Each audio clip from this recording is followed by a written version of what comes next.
a tua adoração na presença. Quebre o alabaço, o vaso que você tiver. Chore no pedreiro, enxugue com os cabelos, grite atrás dele, clame por ele, mas adora o nome do Senhor Jesus. E eu sei que ele vai ouvir a tua oração. Amém?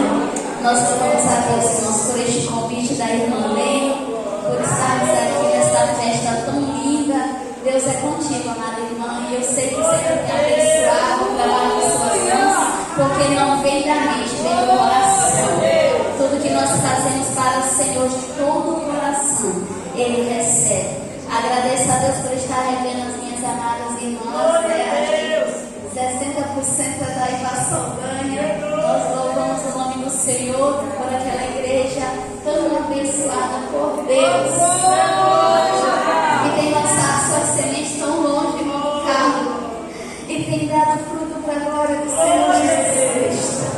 Nós louvamos a Deus pela vida de cada uma de nossas irmãs, que em um sábado à noite se dispuseram estar aqui para nós. Não vieram aqui para prestigiar homens, nem mulheres. Não, vieram no único propósito, adorar Jesus. Nós louvamos a Deus por tudo que o Senhor tem nos feito, tem nos permitido fazer até aqui. Agradecendo a Ele por essa oportunidade única, cheia de temor. Porque pregar a palavra do Senhor nos nossos dias, queridos, tem sido crucial. Pregar a palavra genuína, queridos, é colocar a sua vida até mesmo em risco. É debaixo da espada, é diante da espada. Porque existem duas espadas. Se tu pregar a verdade, a espada do homem desce sobre ti. Porém, se tu não pregar a verdade, é a espada de Deus que desce sobre ti. Mas nós estamos aqui para cumprir a vontade de Deus. Não tem problema se hoje for o último dia que vão convidar a irmã Madalena. Não tem problema se hoje for o último dia em que eu vou viver nesta terra. Mas eu preciso pregar aquilo que Deus mandou. Não vim para agradar ninguém. Não vim para dar alegria, prazer à carne de ninguém. Eu vim aqui para cumprir a vontade de Deus. É para isso que Ele me chamou. Então, nesta noite, nós temos uma mensagem para sacudir crente. Despertar, acordar. Ninguém vai cochilar hoje em nome de Jesus. Então vamos abrir logo a palavra do Senhor. Já foi lido esse texto lá em Romanos, no capítulo 13. Nós vamos ler a partir do versículo 11. Aleluia, glória a Deus, santo Deus, santo, santo, santo Deus. Soberano Deus, Deus de toda a glória. Romanos capítulo 13, a partir do versículo 11, a palavra do Senhor nos diz: E digo isto a vós outros, que conheceis o tempo, já é hora de vos despertardes do sono, porque a nossa salvação está agora mais perto do que quando no princípio cremos. Vai alta a noite e vem chegando o dia. Deixemos, pois, as obras das trevas e revistamo-nos das armas da luz. Andemos dignamente, como em pleno dia, não em orgias e bebedices, não em impudices e dissoluções, mas não em contendas e ciúmes, mas revestivos do Senhor Jesus. E nada disponhais para a carne no tocante às suas consciências. Louvado seja o nome do Senhor. Queridos, esse texto que nós acabamos de ler, né, está no livro ou na epístola do apóstolo Paulo. Epístola essa que ele escreveu à igreja de Roma. Uma carta muito teológica, com o seu principal conteúdo falando sobre salvação, o que os estudiosos, os teólogos chamam de soteriologia, a doutrina da salvação. Então Paulo estava diante de uma igreja madura,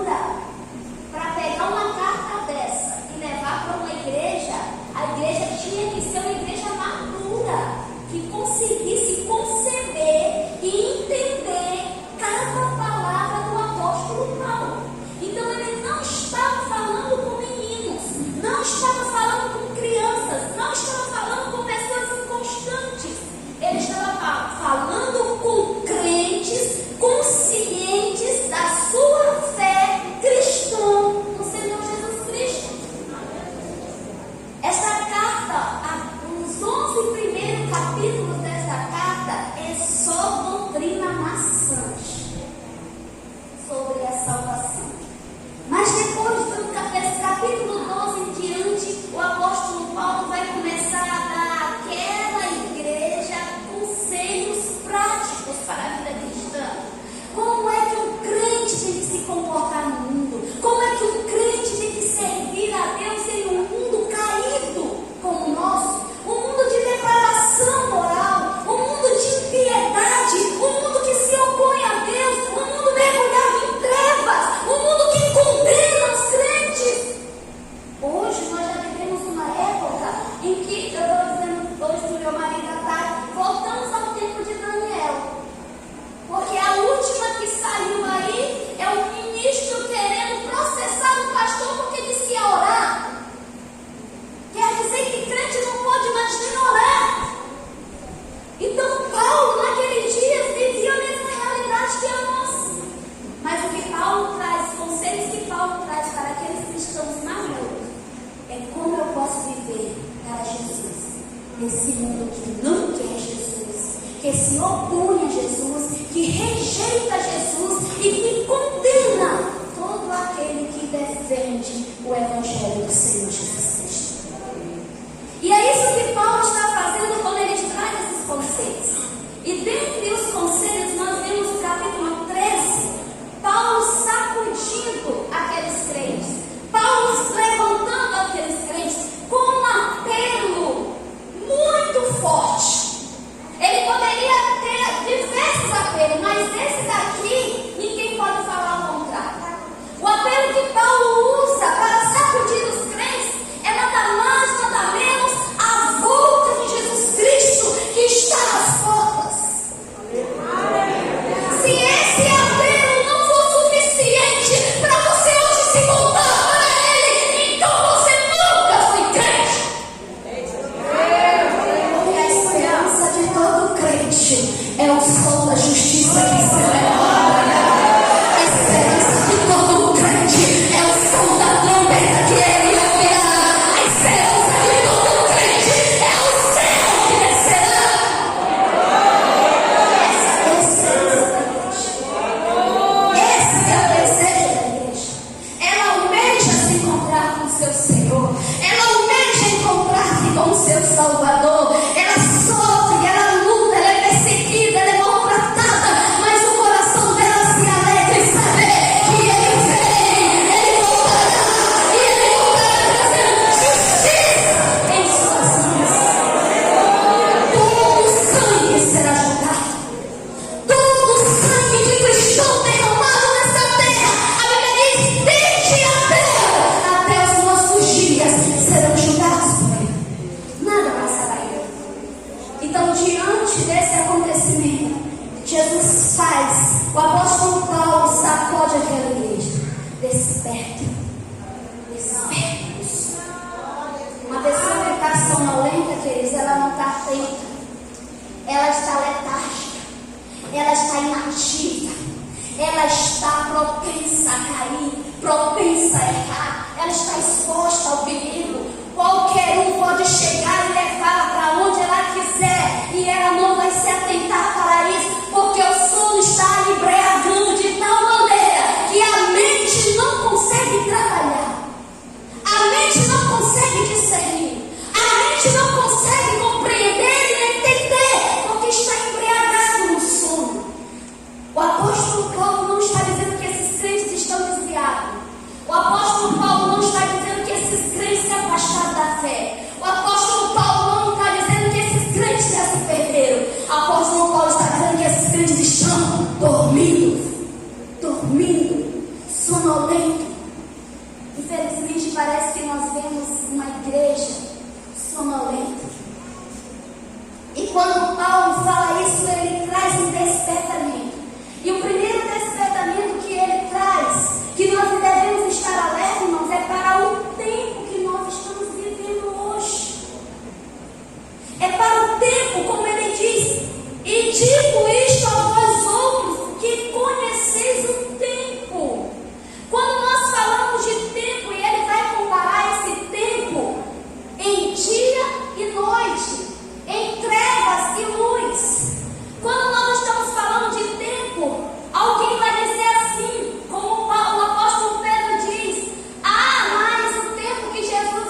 Senhor que prometeu vir, vem.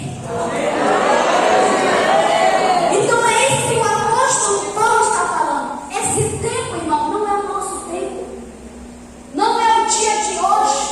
Não é o ano de hoje. Não é o mês de hoje.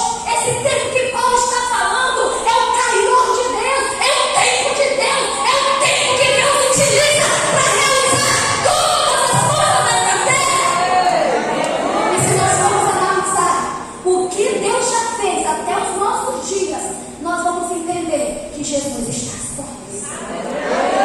A Bíblia diz que na eternidade Deus planejou a salvação, e isso Ele já fez. A Bíblia diz que Deus criou os céus, a terra e o homem, e isso Ele fez. A Bíblia diz que o homem caiu, e isso já aconteceu. A Bíblia me diz que Deus enviou o seu filho para resgatar o homem, e o seu filho já veio. O seu filho já veio. Ele já veio. Ele já veio. E agora eu te pergunto, qual é a nossa etapa? O que falta acontecer? O que falta acontecer? A Bíblia me diz, e ele virá nos céus, escrito na sua costa, ele os reis, senhores, para assumir o trono.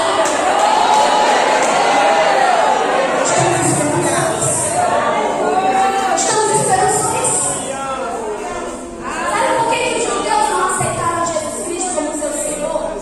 Porque eles acreditavam o seguinte: o Messias viria para encerrar uma era e começar uma nova.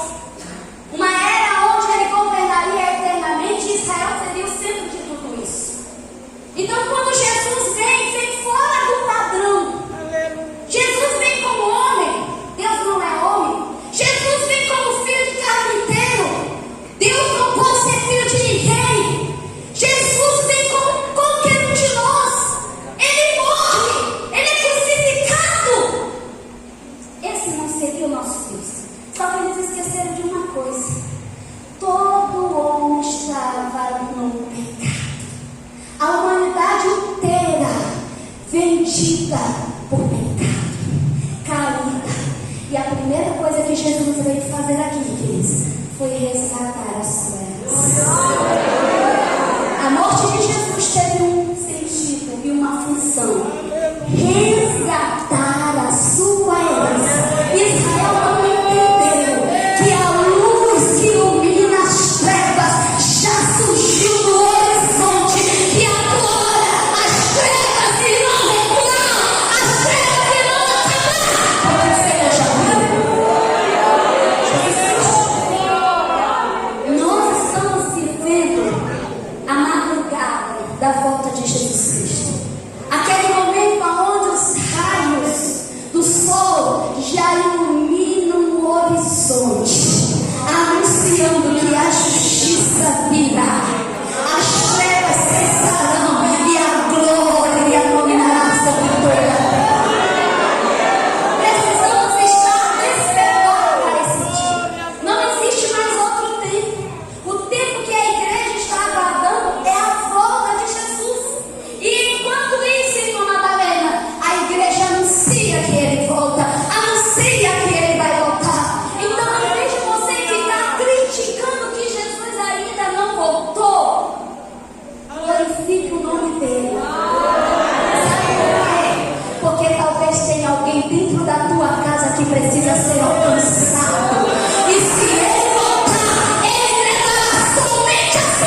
verdade, de maneira nenhuma você poderia ser aceito diante dele. Mas ele te libertou e deu o seu Espírito.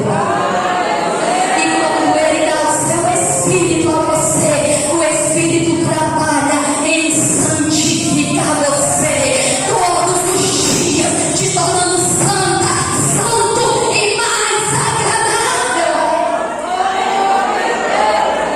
Essa salvação, ela também vai operar no futuro. E essa é a grande esperança da igreja. Um dia onde nós seremos libertos completamente da presença do pecado.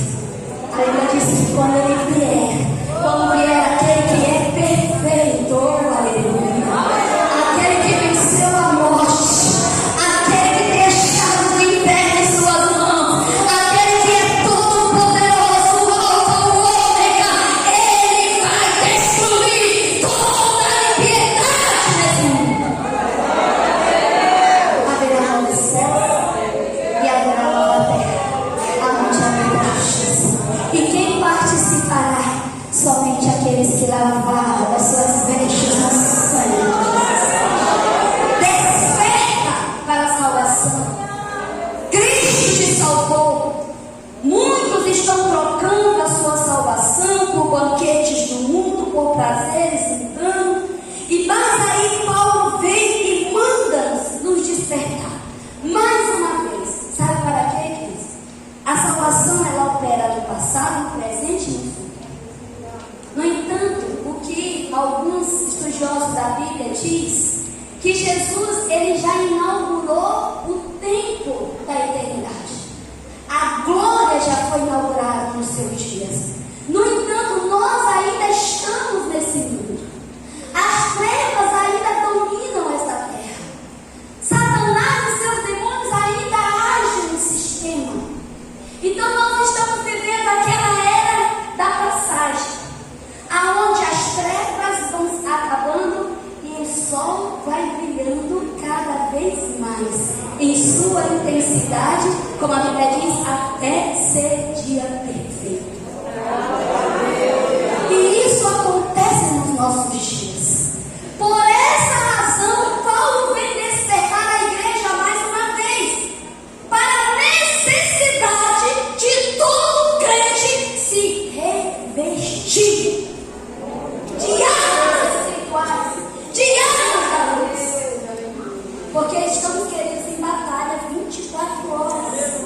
O mundo se opõe a Deus. O mundo se opõe ao Espírito. A Bíblia diz que existe uma guerra constante entre carne e Espírito. A igreja batalha 24 horas, porque nós já entendemos pela libertação da nossa mente que nós não somos mais daqui, que nós não pertencemos mais a este mundo.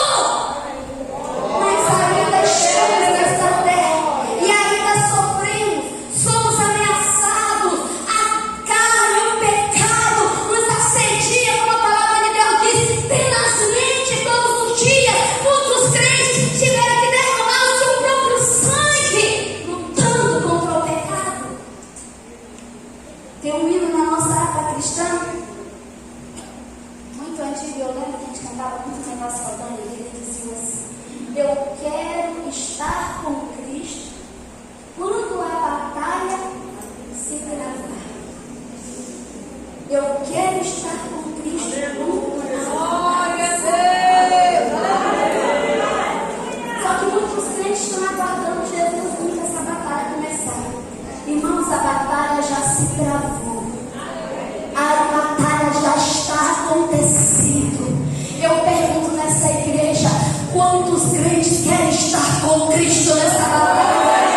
Quantos crentes querem estar de pé para vencer com Cristo Jesus? E não descerta do que dorme, te levanta como guerreiro no céu e combate contra a carne, contra o mundo e contra o pecado. Desperta.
voltando ao texto da nossa batalha espiritual, às vezes os crentes acham que batalha espiritual, irmão, o que é batalha espiritual?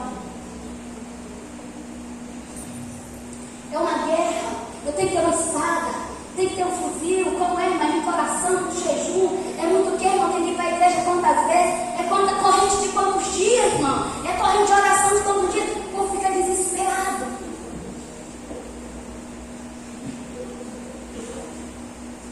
Quando você vai lá para Efésios, capítulo 6, você vai ver quais são as armas do crente. Paulo usa as vestimentas de um soldado romano para dizer quais são as armas do crente. E nós temos 5 tipos de armas que o crente vai utilizar lá. A primeira delas, a verdade.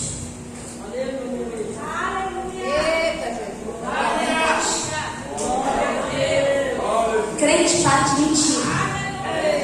Porque a mentira é do diabo. Jesus, ele é a verdade.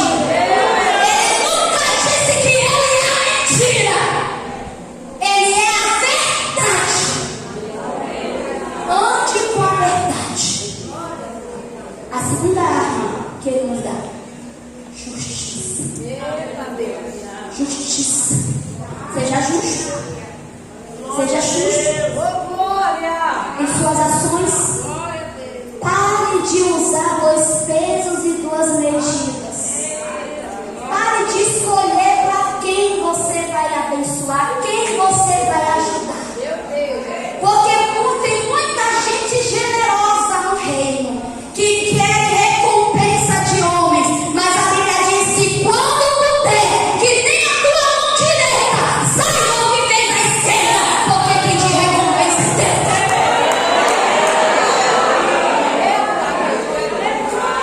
Terceira arma que o Espírito nos dá, que Deus nos dá, irmão, é o Evangelho. Nós estamos vivendo uma crise de evangelho, porque não sabem o que é o Evangelho. Esqueceram o que é o Evangelho. Não sabem o que é o Evangelho. Acham que o Evangelho é um casamento melhorado. Acham que o Evangelho é ter a empresa sair da falência. Acham que o Evangelho é o filho resgatado das drogas. Acham que o Evangelho é arranjar um marido para casar. Sabe o que é Evangelho, querido? Eu vou dizer o que é Evangelho. Você é um pecador e Jesus morreu na cruz por ti e te garantiu a vida eterna. Ponto final. O que vier além disso é bônus, né, pastor? Porque a maior graça que você já recebeu foi o seu nome ser escrito no livro da vida.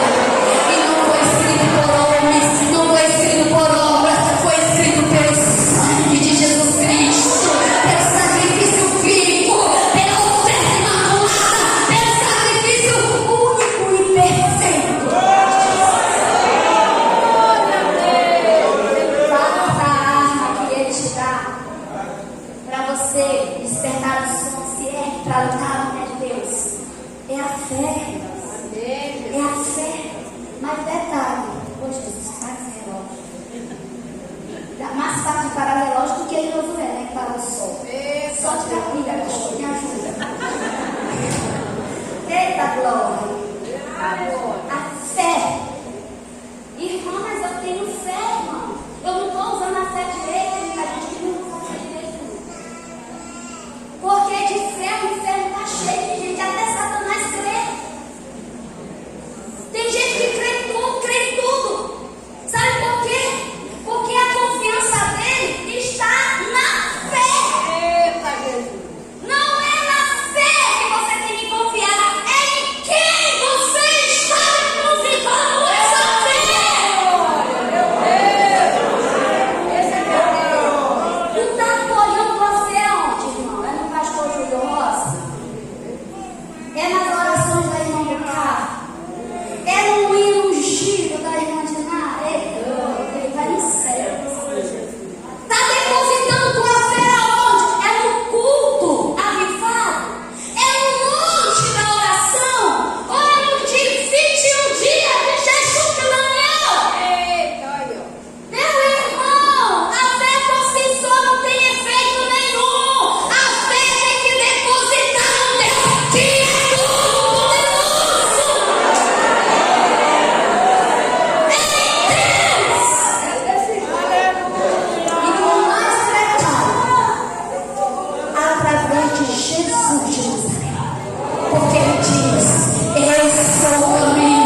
no controle da tua vida, então te adora.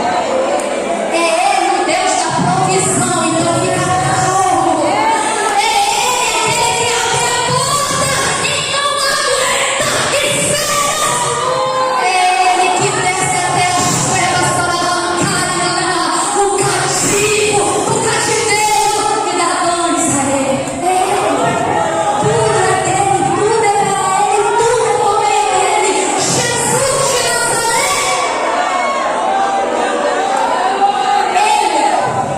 Jesus é o único mediador entre Deus e os homens. Entendam isso. Não tem Maria, não tem Pedro. Ele é o sumo sacerdote que adentrou a presença de Deus e está sentado ao lado do trono do Todo-Poderoso. É Ele. Apesar do diabo poder ter acesso para acusar-nos diante de Deus, a Bíblia nos diz que Jesus está do lado, nos justificando. Satanás vai cansar, Satanás vai acabar, secar sua língua de tentar acusar crente, porque o crente que está firmado em Cristo é o crente que já está justificado diante de Deus. A sua fé tem que ser cristocêntrica. O teu louvor tem que ser cristocêntrico. A tua pregação tem que ser cristocêntrica. A tua adoração tem que ser cristocêntrica. E a tua vida tem que ser cristocêntrica. Paulo dizia: eu prego a Cristo e este crucificado. A mensagem do apóstolo era cristocêntrica.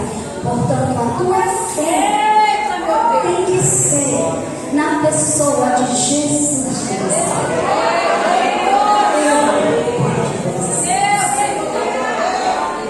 E o último dessas armas, a quinta arma, e a Bíblia diz que essa é poderosa. Essa não é um pouco diferente das outras, que é a arma de defesa, né? Está te defendendo dos ataques. Essa ataca. Essa, meu irmão, parte para cima. Eu lembro um texto que eu li, Jesus, eu lembro de um texto que eu li sobre os valentes de Davi. E me chamou a atenção um dos valentes dele. Aquele homem, ele matou tantos inimigos, que o sangue que descia da espada grudou a espada na mão dele, ao ponto dessa espada não sair mais da mão. Ainda que ele quisesse tirar, ele não conseguia mais desgrudar a espada de sua mão. Então, como ele já estava com a espada grudada na mão, vamos para a guerra. E a Bíblia diz que Deus usava poderosamente a arma de ataque que o Senhor nos dá para aqueles que querem despertar do sono.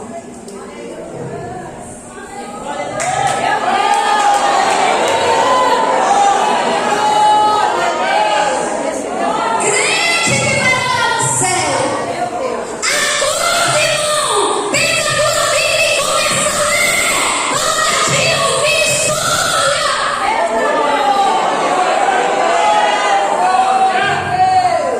Pare de ficar pensando só de ouvir falar. Fulano disse.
medita nesta palavra de Deus.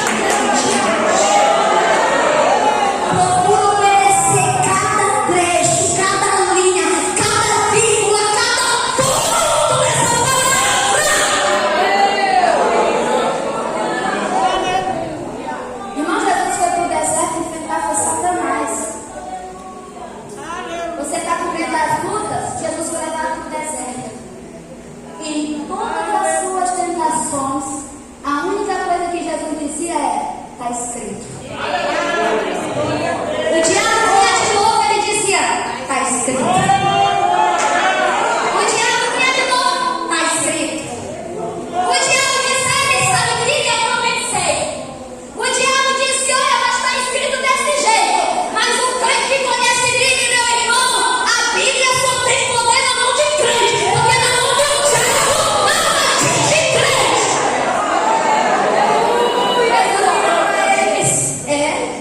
Mas também está escrito. Agora tem crente hoje que não sabe nem o que está escrito. Misericórdia. Não sabe mais o que está escrito. Carrega a Bíblia como se fosse uma assessora de igreja. Eita, Jesus, olha. Leva, deixa no banco. Canta, louva, adora. Chega em casa, bota na estante. Domingo que vem a Bíblia está certa de novo. De casa para a igreja para casa. Meu irmão, desse jeito você não vai vencer as armadilhas de Satanás. Crente que vence é crente que está armado na palavra. É por isso que Paulo disse para Timóteo: saiba manusear bem a palavra da verdade. Bora voltar para a Bíblia. Irmão, como é que eu vou aprender a Bíblia? Da mesma maneira que Deus usou Jesus no deserto. Ele foi para lá pelo Espírito. E é por isso que o Senhor já te deu o Espírito. Agora está faltando a arma do Espírito, que é a palavra de Deus. Desperta, meu irmão. Desperta. É assim que o crente pensa. E para encerrar, a maneira de andar do crente, que nós já dissemos. Ele diz aqui no texto: como é que o crente vai andar?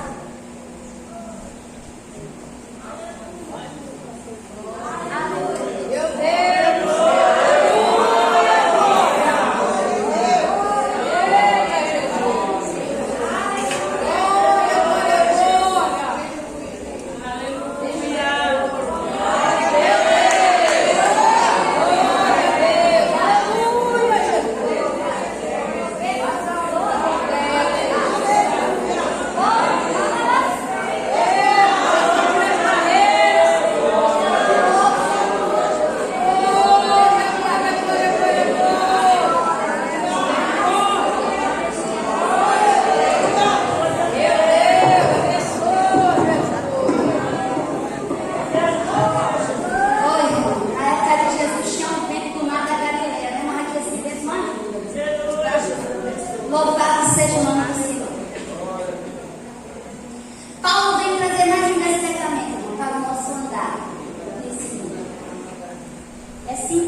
usar esse chip e agora, meu Deus do céu. Aí quando surgiu os códigos de barra, eu digo, pronto.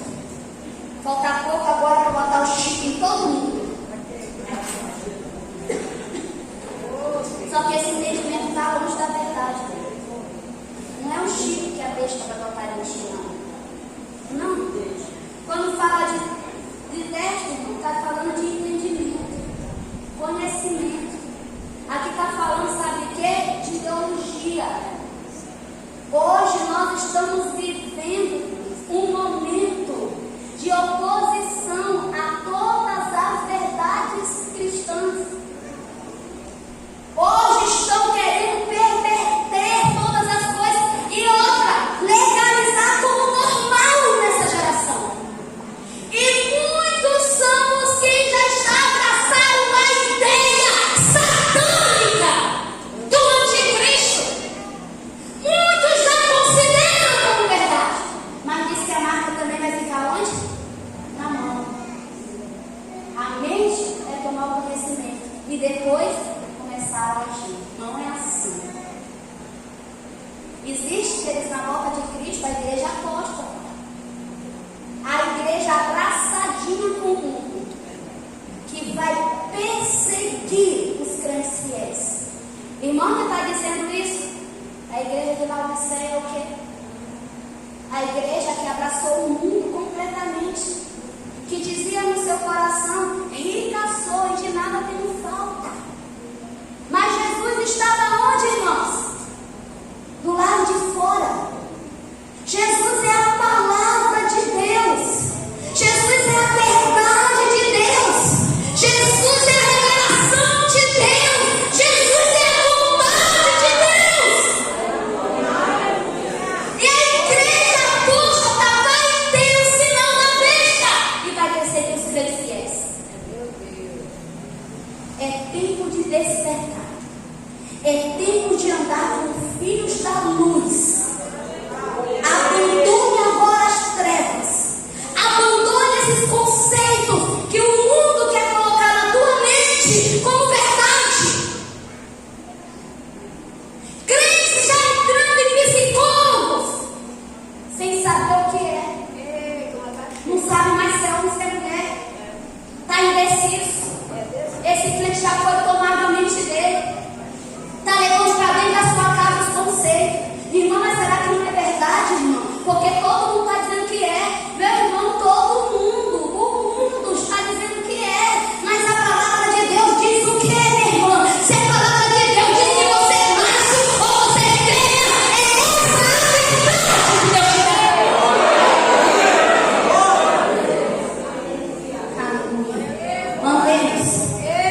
Andemos como filhos da luz, não como filhos das trevas, não imitando o comportamento do mundo, não seguindo o costume do mundo, porque nós não fomos ensinados assim em Cristo. Cristo é o nosso modelo, e é por isso que Paulo finaliza dizendo: revistam-se de Cristo Jesus. Revestir-se de Cristo é ter a moral dele, o entendimento dele, a personalidade dele, a vida de Cristo. Lembrando por que eu tenho que ter, querido, e revestir de Cristo. Primeiro, Ele é o teu sumo sacerdote. E como sumo sacerdote, Ele entende a minha e a sua fraqueza.